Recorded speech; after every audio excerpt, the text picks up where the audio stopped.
Hey guys, welcome back to the Ramsey Custom Shop. My name is Gary. I make videos on YouTube about metal shops, metal fabrication, lasers, plasma, and anything in general about welding and fabricating and shop type stuff. And in this particular video, if you want to jump ahead to the key points in the video, here is a list of things that will be shown in this video.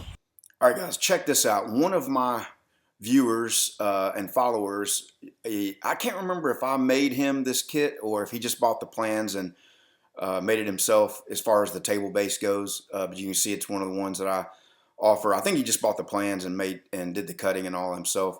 And check out this top that he made.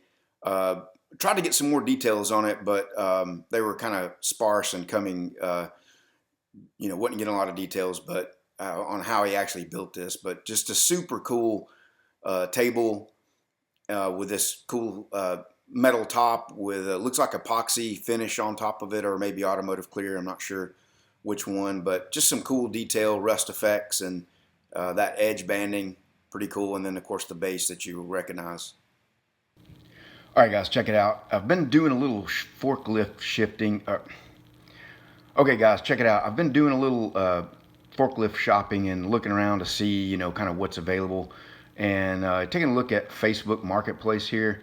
And I mean, there are so many forklifts. It's just really difficult to figure out, kind of what's what and what to go with.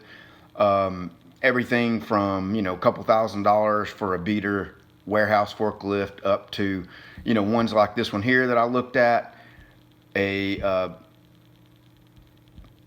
outdoor type with a Cummins engine. And right now, you see right here, it says it, doesn't have time to mess with it, won't start. It looks like it's in pretty decent shape. You can see the tires have some wear, but is that one I want to mess with? It could just, need a fuel filter and a fuel system tune-up, or it may have a major complication. So I'm not really leaning toward that. One of the things I've found, though, is there's a bunch of companies on here. If you see this one right here, this called Douglas, you see a lot with that on it. Here's one, a Heister brand. It's a pneumatic tire as well. Just, so many options, so many things to look at. I'm definitely leaning toward, obviously, a pneumatic tire one and one with either gas or diesel. So I don't have to mess with the LP, although I know the LP is cleaner. I'm not running it primarily indoors, which is when you would mostly want to go with that. I found, some more. There's you look at ones like this, Mitsubishi 8900 for a, 3-stage side shift, which I don't really need those. Here's a 6,000 pound Komatsu. I've talked to this guy about this one. Again, a pneumatic tire one.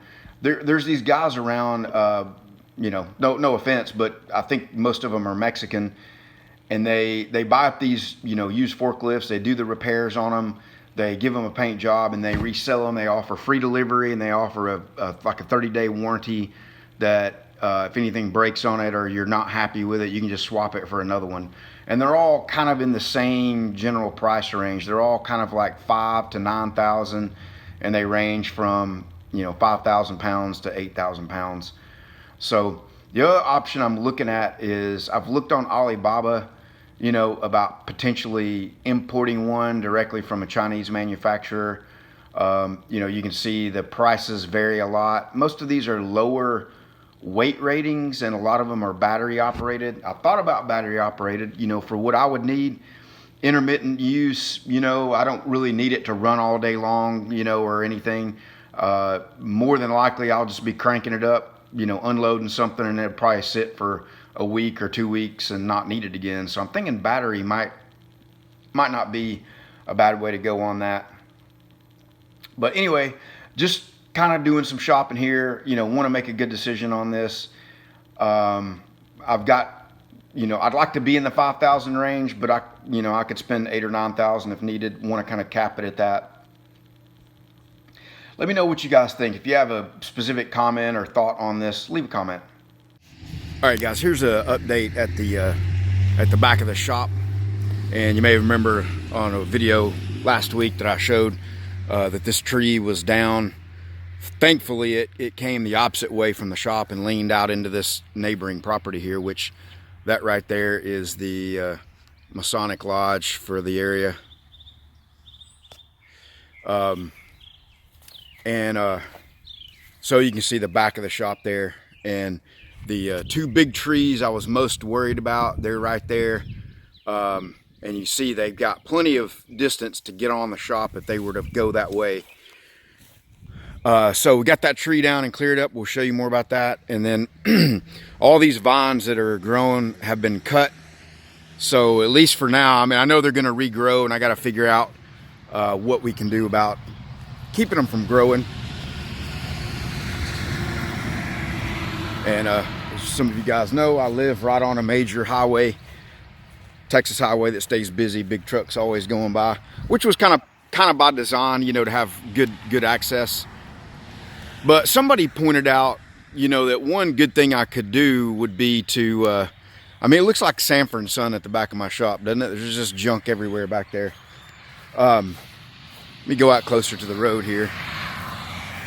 But one, you know, I talked about in the last video how I was sentimental about this old entry gate here from the old farm. And right in here is where I'm going to build a new building, 40 by 40 or maybe 40 by 50, don't know yet. But somebody pointed out, just clear off all of it, just get rid of it, you know, get rid of the trees, get rid of all of it. And I've thought more about that, and you know, because these trees are such a scrub, I mean, they're terrible, and they really, I mean, they do provide a lot of good shade and block from the road. Now you can see a lot more of it with that one big tree that was now down. But clear all that out, and I think it'd be really nice to do a pretty high pipe fence right there, and then use each one of the sections in the pipe fence to cut some kind of metal art, you know, and I think it would just be neat because you could see it, you know, rather than me try to hide it all from the road when people drive by. You know, you can see the roads here, and there's a lot of, because this lot is all open from the Masonic Lodge, you can see in here really well. So rather than hide it, maybe try to feature it. And I'm not really trying to get walk-in business. It for the most part, you know, local people, individuals, you know, they don't have a lot of money to spend, and you can spend a lot of time with local yokels stopping by to talk. And I'm not saying that I don't want to interact and talk and, you know, and all that. It's just, I mean, when you're trying to work, I mean, you know what I mean.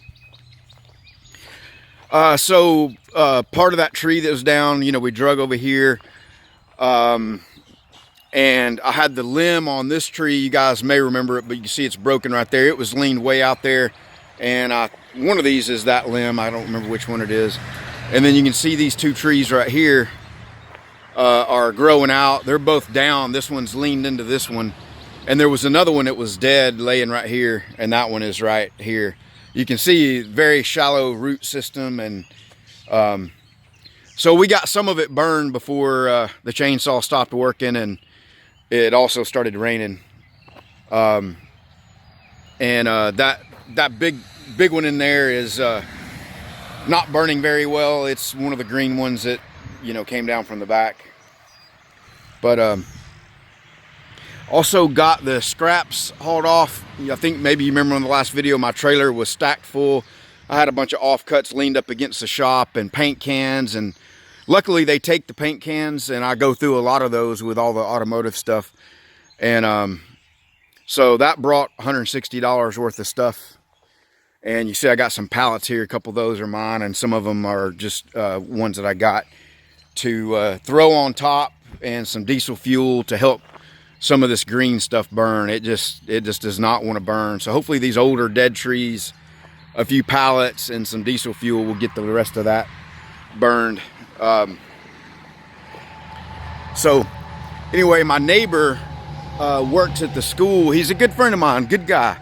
And he owns this tractor. You guys have seen that in other videos. I borrow it from time to time. So I'm not going to talk about the coronavirus because, you know, I think people are fed up with it after a little bit. of seeing it wall-to-wall coverage and everybody making memes on social media and every, person in the world trying to capitalize on that. It's crazy. I hate to see people in videos trying to capitalize on something like that. They're making videos talking about it because they know there's fear about it. Anyway, I'm not going to talk about it because it is what it is. Life goes on. There's work to do. You guys came here to see stuff about the shop, stuff about fabricating, and anyway. So use this tractor to, deal with these trees and drag them over here. And I own a couple of chainsaws, but I never use them. And you know how that goes. If you got chainsaws that you don't use and you don't know how to sharpen them, you don't really know how to work on them, they're not going to work when you need them. And, but the guys that have chainsaws that use them all the time, they do work when they need them to work. So anyway, that's enough about that. But I thought I'd bring you along on a few jobs on this today. I think I talked about this in the last video about, I think I showed I was going to connect into the paint booth, but I've actually decided to connect to the dust collector. Bill Della Vega and some other guys pointed out, well, hey, don't go putting a hole through your paint booth and all that. So I didn't. So we got some 8-inch flexible duct, and I don't have enough of it. So I'm going to buy some 8-inch, regular steel duct, round duct, to run a section of it here, and then have the flex hose coming into the back right there. So we'll get that hooked up and see how that goes. The one thing I, wanted to point out in here is all this spray foam insulation is really crappy looking on video and in person. I've never done anything about it, never covered it up, never painted it. I don't know. But I'm hearing from people that, that if you don't paint it after a few years, it'll start to fall down on you. And I've noticed every year when the seasons change and it gets warm, it'll start to let go. And if you look on the floor everywhere, you can see where, it's just starting to fall. And it's just in little pockets here and there. And you can see on this piece of aluminum laying back there, there's some right there. But pretty much like, everywhere you see it. So anyway, didn't really get a lot of cleanup stuff done in here. And I definitely got to get around to painting this at some point. All right, this laser has got so many advantages, so many cool things about it. But one of the things that's definitely annoying is, especially for me in intermittent use. So it's Sunday again, and I've worked out all the kinks. And by the way, last week, this thing, when I booted it up, it had some kind of an issue that was, well, let me turn this off. That was like a hard drive lack of recognition. But after some messing around with it, rebooting it a couple times, it's booted and booted ever since then. So anyway, I was about ready to cut these out, and these are going to be cut from 20 gauge stainless. As you can see, I've got some up there, and I've spent several, at least a day messing around trying to get these to cut right, with various levels of success. But I finally got a good recipe that's going to work for the customer, who is Greg Porter. So I was getting ready to cut it. It's been like over a week since I've used any nitrogen, and of course go over there and open up the valve, and it's completely empty. I figured it probably was because, it's, I've used a lot of it, and it's been a few days, and they just drain down. And I'm afraid this one here is not making any noise either. Normally when they're full, you can hear them kind of blowing off, here and there. And this one's not making any noise, and that one's not either. So nitrogen and oxygen, and I've got a job that I need to cut out of some 16 gauge cold roll. So we're going to load that up now and try to cut that. But before we load it, I'm going to see if that's got any in it. So let me hook it up, and we'll open up the valve. So it's been a few days since I've used this one, and I had it disconnected. So we're just going to connect it back up. And I've got the regulator off of my old oxy fuel setup, and it seems to work fine this way.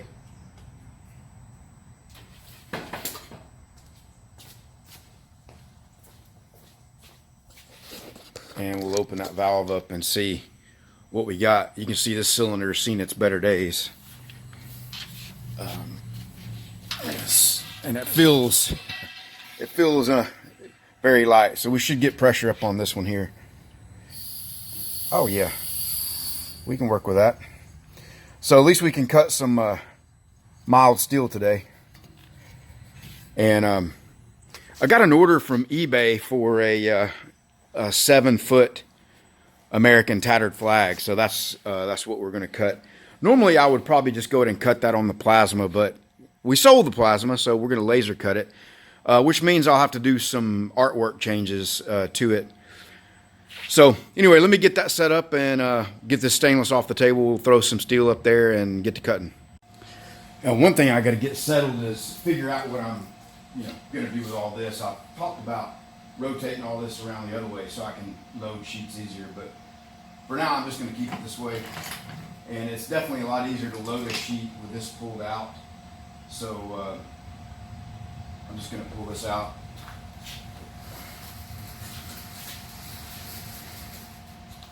And you can see the connection between the two. The blue one's a ground there.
All right, so we got to change the nozzle. We've been cutting stainless with nitrogen, and it uses a different type.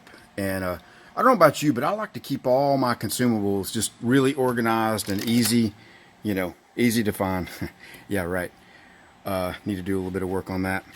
But I got plenty of consumables, so that is a good thing. But we're going to look for a double nozzle.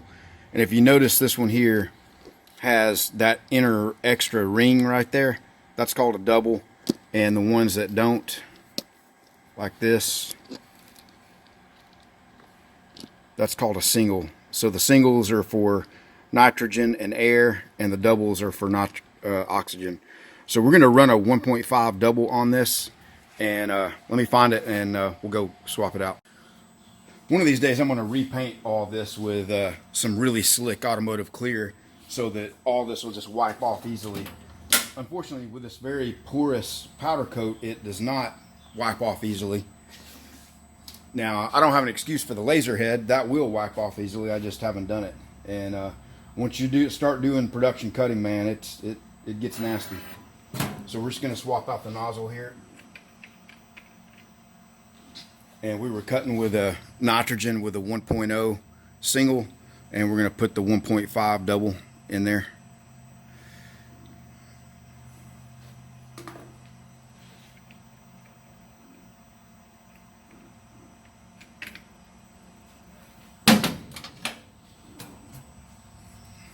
And let's bring that back down.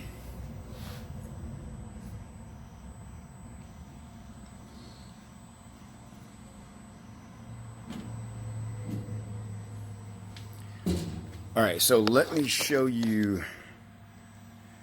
This is going to be my first tattered flag on the laser. And all of the stripes in the flag normally cut as a single line. And with plasma, you have a 50-60 thousandths kerf width.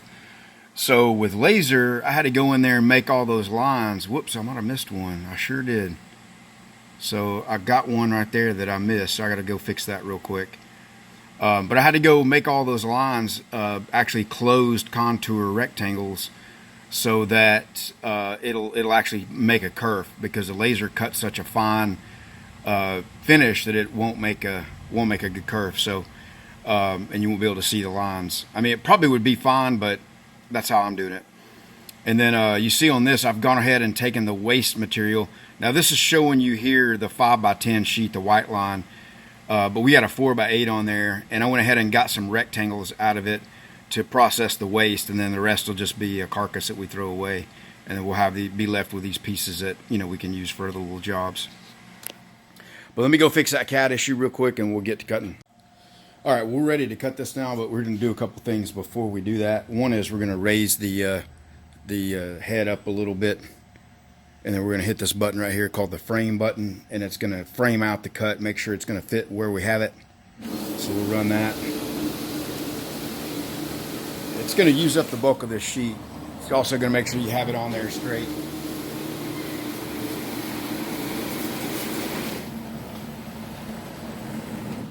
I got to make a little adjustment to it.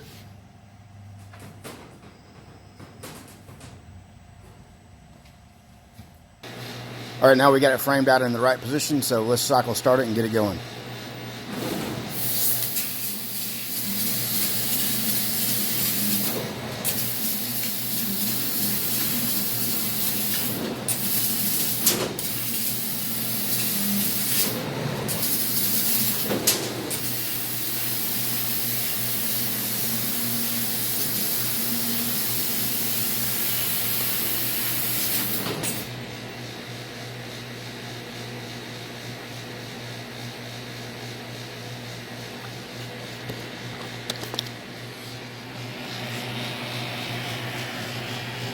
So we got a THC issue there. I'm not sure what it touched on. You can see our kerf that we cut. Huh, interesting. Looks bigger than I wanted it to be, but I think it'll work. So anyway, this thing really does a nice job of recovering from any kind of issue. So we'll just restart it right there.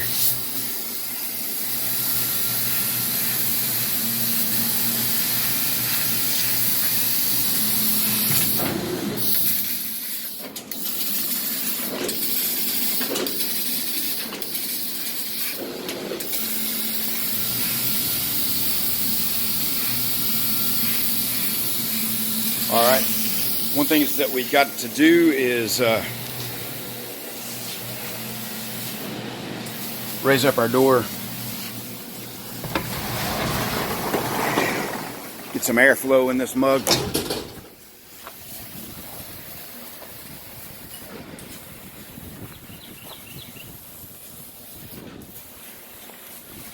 And we'll go open the back door. We got a nice little breeze blowing today, so we should be good to go on all that. Guys, I got crap everywhere in here. The shop is looking ragged. So we're going to close that door going into the living area and open this back door.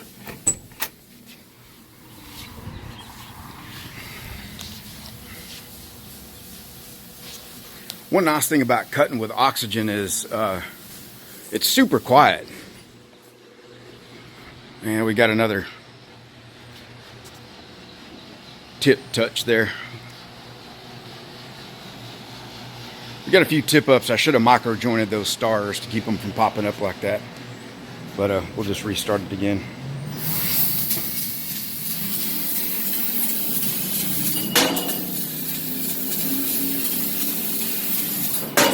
I'll show you this. I know it's going to look ragged underneath here, but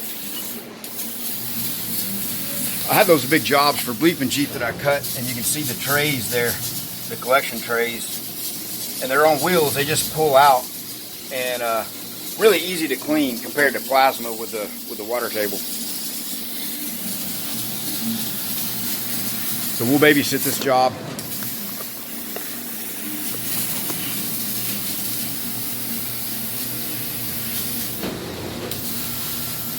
Got some stickers from Eco Mouse Design. So let's put one of those up right here.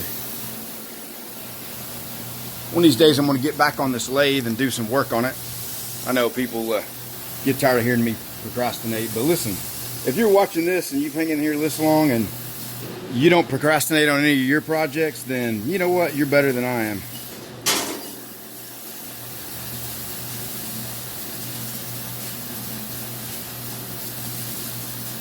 So let's put Eco Mouse right here.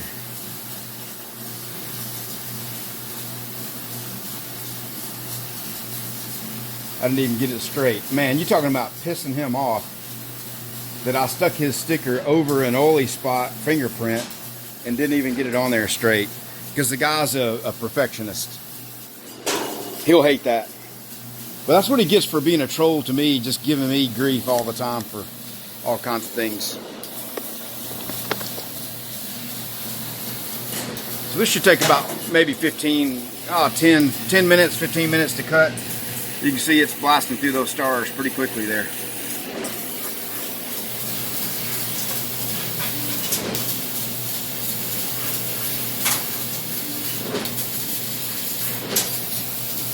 All right, let me show you this. I don't really sell a lot on eBay anymore. I mean, I get a few orders here and there. But this is a 7-foot flag order that came through. So I'll go show you a little about that, see what you think about the pricing and all. All right, guys, here is my eBay orders page, and you can see the top one there is the last thing I sold, which was March the 9th, just about 4 or 5 days ago. And if you go into it, you'll see that I'm charging $9.75 for this flag, and then the shipping there is $350 because it's got to go truck freight and I have to build a crate and a pallet for it. It's a time-consuming deal. And you can see my description here. I actually make it a little bit bigger than what I say, and I also have it set for I think a 14-day turnaround is what I have in there. And as soon as I get an order for one of those, I immediately email whoever purchased it, let them know what my current backlog is, and give them a realistic estimate on when it will be made and shipped, and offer for an immediate refund if that time frame doesn't meet their needs. And so far, nobody's ever taken me up on the refund, but I thought some people might be interested in this, which is kind of a walkthrough of how much I actually make off of something like this. Now, those flags, I sell about 5 or 6 a year, that big.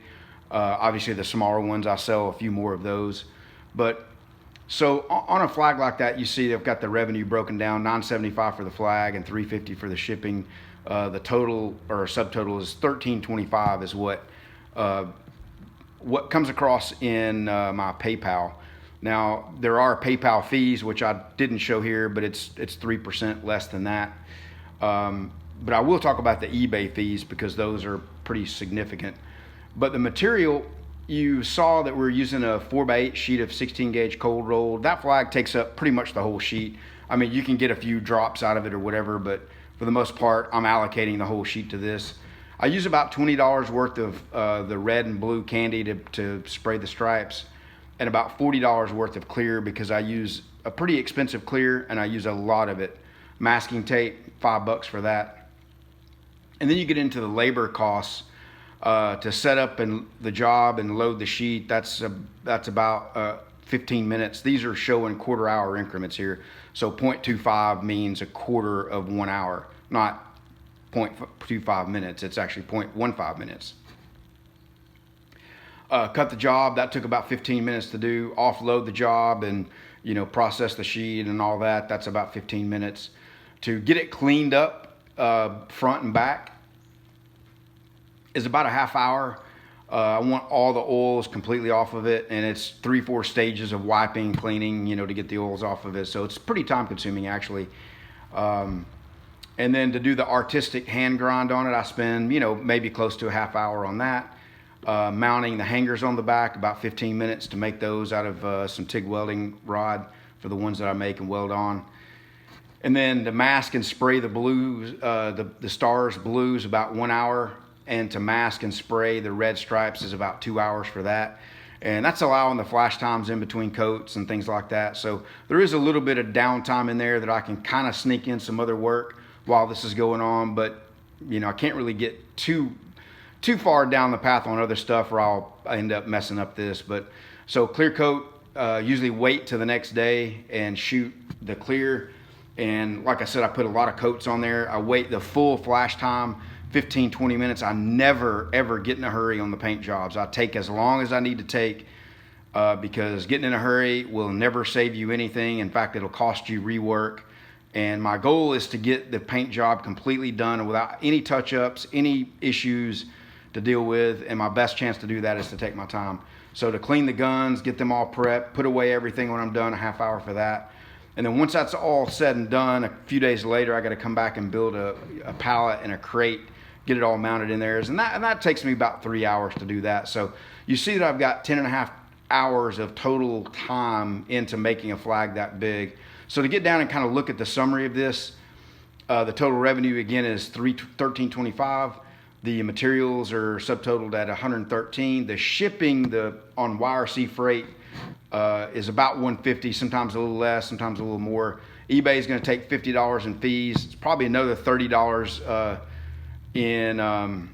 right at about $30 in eBay percentage that they take, which I didn't show here, but you know, you kind of get the idea. And so then that leaves $1,025 left for labor, and we use 10.5 hours of labor there. And then you see that our hourly rate when we divide that all out is $96 an hour. So I try to be around between 75 and 125 depending on what I'm doing. The one thing I didn't show up here either is the oxygen cost for the machine. Very, very little on that, probably $5 or $10 of oxygen. So, I mean, you can see there's some other little things I left out, but you're getting down in that $90 an hour range. Which is still within an acceptable range. And I'm not going to do it any cheaper than that. You know, if somebody wants to offer, you know, half that price, I just tell them no. And I used to take jobs, but I don't do it now. So I thought somebody might have an interest in seeing the walkthrough of that. And again, don't beat me up on, I left this out, I left that out, you know, how much did you use in shop, you know, cost? Well, that's all kind of built into this hourly rate here. You know, electricity, cost of the machines. I want to be at about $100 an hour to cover, you know, all those kind of things. I don't actually make that, you know, because again, you got to take out all those other costs. So, but a lot of new guys out there starting, trying to figure out what they want to charge.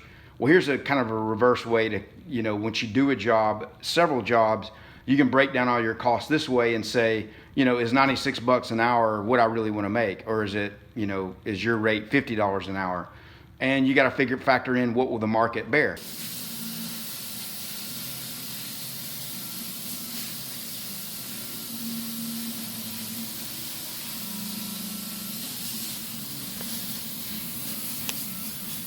This cut's pretty slow, 220 inches a minute, 16 gauge cold roll.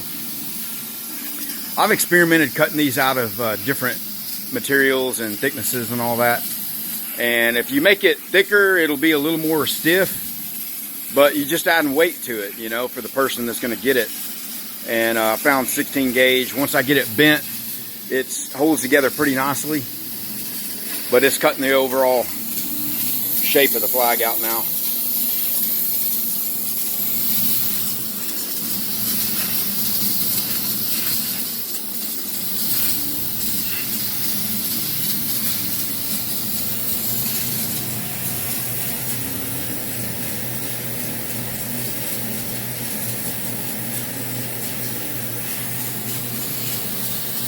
Definitely will be nice when I get the 3 kW, 3 kilowatt, 3000 watt power source upgrade, and should be able to cut this at maybe about 500-600 inches a minute with oxygen. Maybe, I don't know exactly, but so right now we're running the Racus RFL C1000, 1000 kilowatt. That's our water chiller. You can hear it running. So we got water running in and out of the laser power source. It also runs in and out of the power of the laser head. So water cooled, water chilled. When I do the 3000 watt, people have asked me about the upgrade, and this table as it is will support a 3 kilowatt power source.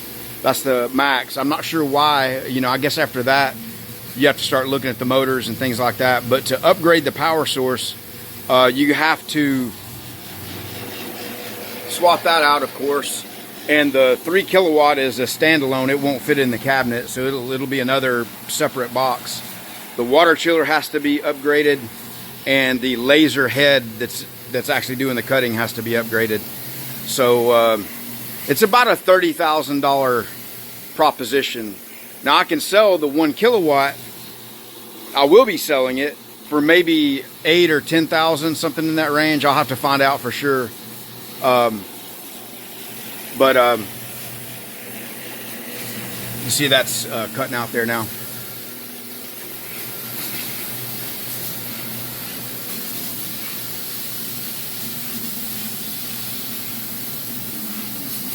So anyway, as you saw, I'm looking for a forklift, and as soon as I get the forklift, I can go to what they call a laser cylinder, which is going to be a bigger cylinder that puts out more pressure. I should be able to improve my nitrogen cuts. Hopefully. You can see this is, you know, this is an example of something I've been working on for Greg Porter, and you can see how small that is. And it cuts it out fine. It's just the backside of it's got a little darkness and tiny bit of dross on it. Not a lot, just a tiny bit. I'd like to improve it a little bit more so that I can potentially pull parts off this without any post-cut work. So now we're cutting out those big openings you see right there.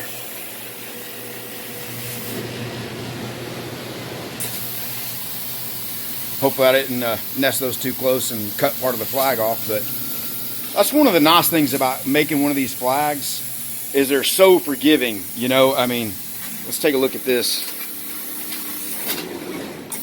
There's the back side, there's the front side. So we got a really good recipe on the cut quality with oxygen on that. The key was 1.5 bar of pressure. Normally on thicker material, you're cutting it like 0.4 bar, you know, something like that. But 1.5 bar is where you need to be. So that's about 15 minutes of cutting right there. That flag is done, as you saw from the eBay, you know, kind of what we're making off of it, what it's costing, all that. So let me clear off the table and our scraps, and we'll take a look and see what we got.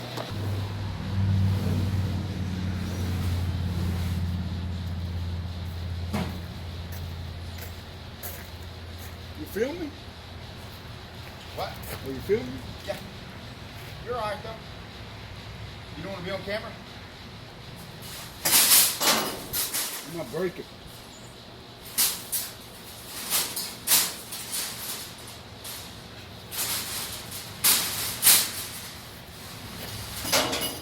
Oh, that's a big flag, man.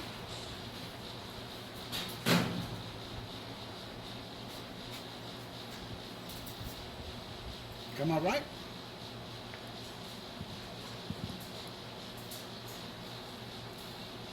Did it come out good? Yeah, it's good. Cut it fine.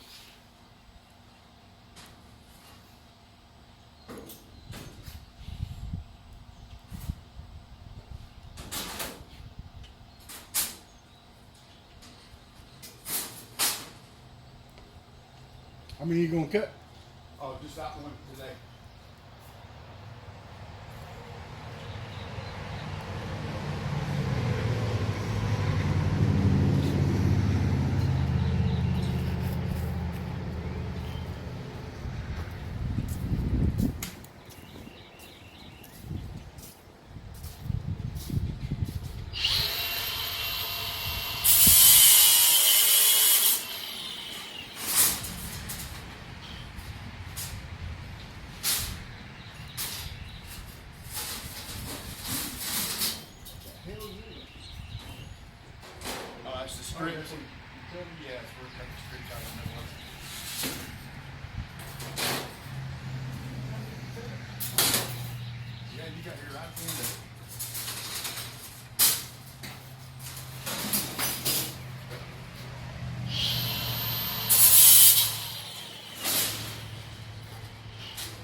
Yeah, I'm getting it.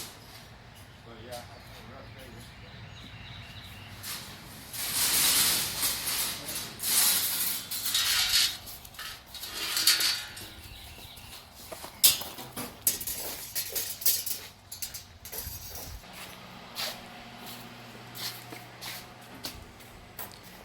Well, you can see we processed that one up. Got that scrap left on it, and here's our flag. Really pleased with that. Looks pretty good. So now we just got to find some time here in the next couple of days and good warm weather to paint it in and get it out of here. Well, now that we hauled off the now that we hauled off all the scraps, I got to start a new one. So I'm going to use a pallet and start it.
All right, so we're going to do a little accuracy test on the laser here and see what we need to do for kerf. Hang on a second, let me turn this off. Just got to remember to turn it back on. So we've got hole sizes of varying degrees here to check for a 1/2 inch bolt clearance. And the one thing about the laser is by default, if you go and look at the kerf, the lead in and the kerf here, there is no offset. It cuts right on the line by default. Now, they give you this tool here that you can click, you can highlight whatever it is you want to change and say compensate, and we'll just take the defaults there if something else I was working on and hit, you can do it for outer and inner and make it different or the same for each, but we'll say okay. And now if we zoom in, you'll see that it's offset that to the inside. But I'm going to clear that out because essentially I've done that by, what I want to find out is how much I need to allow for a given thickness. So let me cut this out and then we'll do some measuring and see.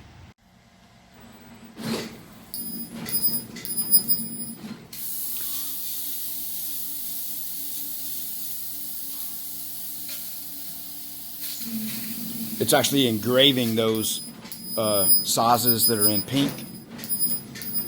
You see how fast it's going on those. And then there's the pierce for the hole.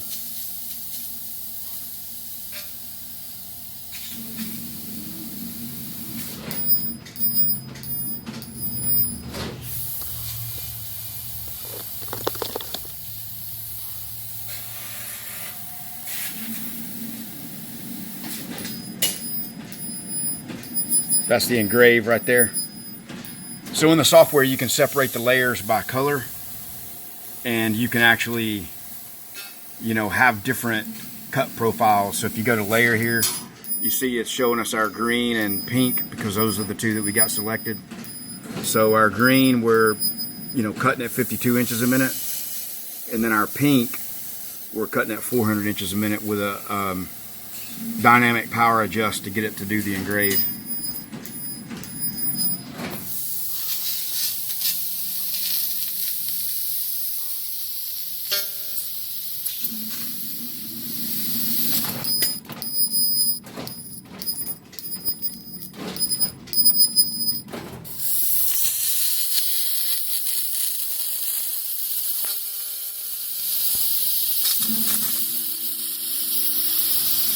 Cutting out that big slot that's in the middle.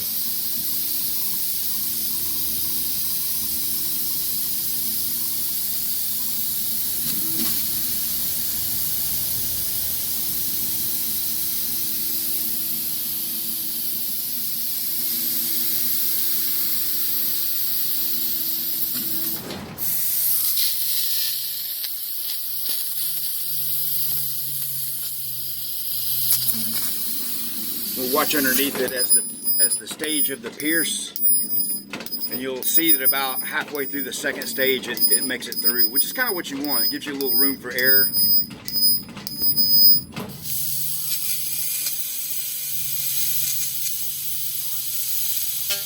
There it goes through. That was almost the last stage there. You definitely want to leave some room for error, because if it doesn't make it all the way through and tries to cut, it'll just make a big mess.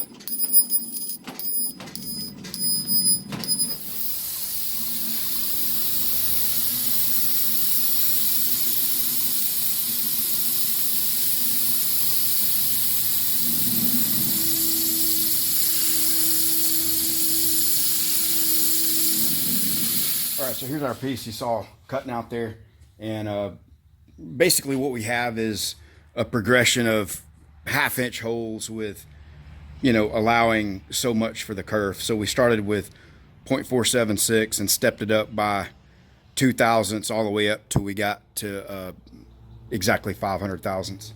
So this is a 1/2 inch end mill, just a 4-fluter carbide.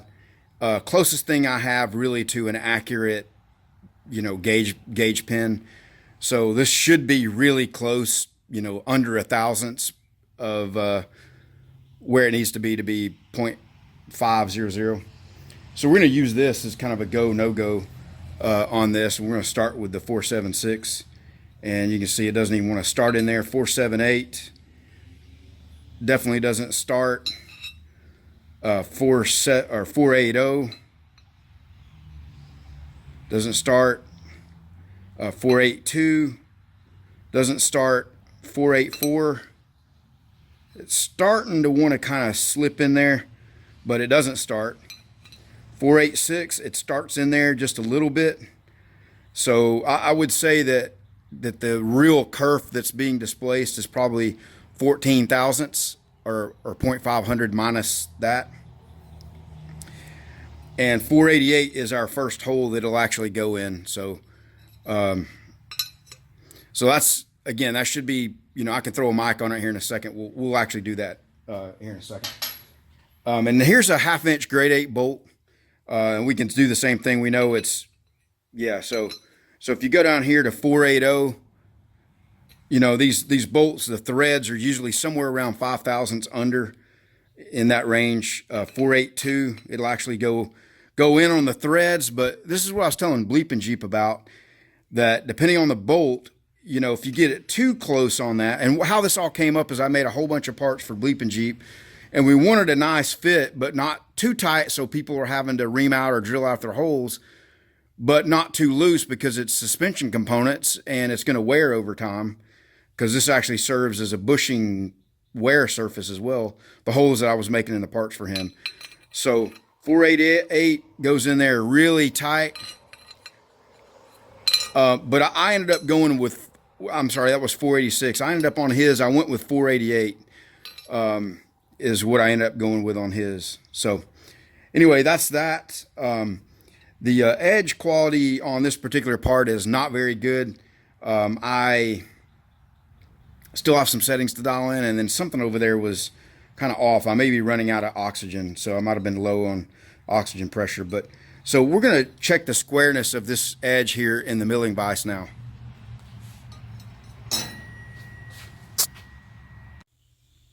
All right, well, I'm zoomed in way tight. You probably can't see that too good, but I'm going to sweep the back of the jaw of the vise here, the fixed jaw. And you'll notice that we got it,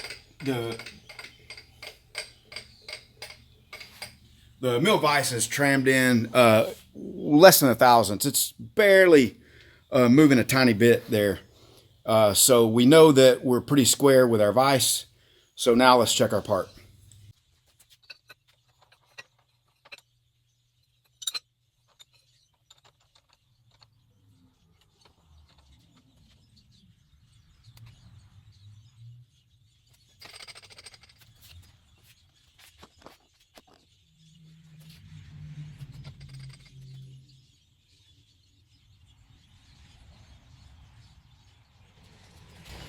All right, I'll get you in there closer on the indicator, see if we can get out some of the white noise and get it where you can see it.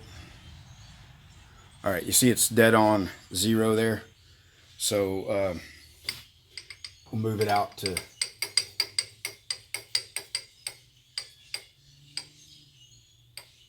you notice when I initially moved it, it jumped. I think it fell into a groove, so we're gonna have to kind of average it a little bit.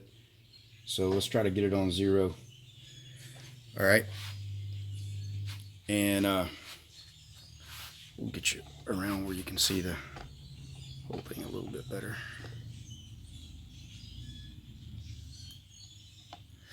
All right, so I'm gonna just go in on it and see what we get.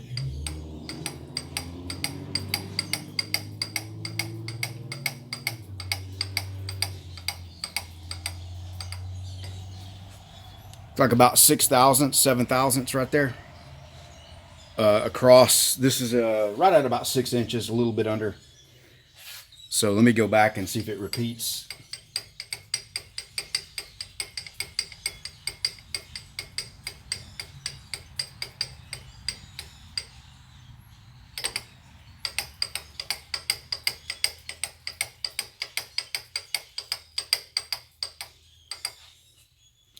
All right, so about 5 to 7 thousandths across that path there. But you can see that that edge quality is really not that great. There's definitely something going on with that. So I don't know if that's a real fair comparison or test, but I'll be doing more when I get that setting dialed in a little bit more on that edge quality. Could be out of oxygen, I'm not sure. But all right, guys, that'll be it for this video. See you on the next one.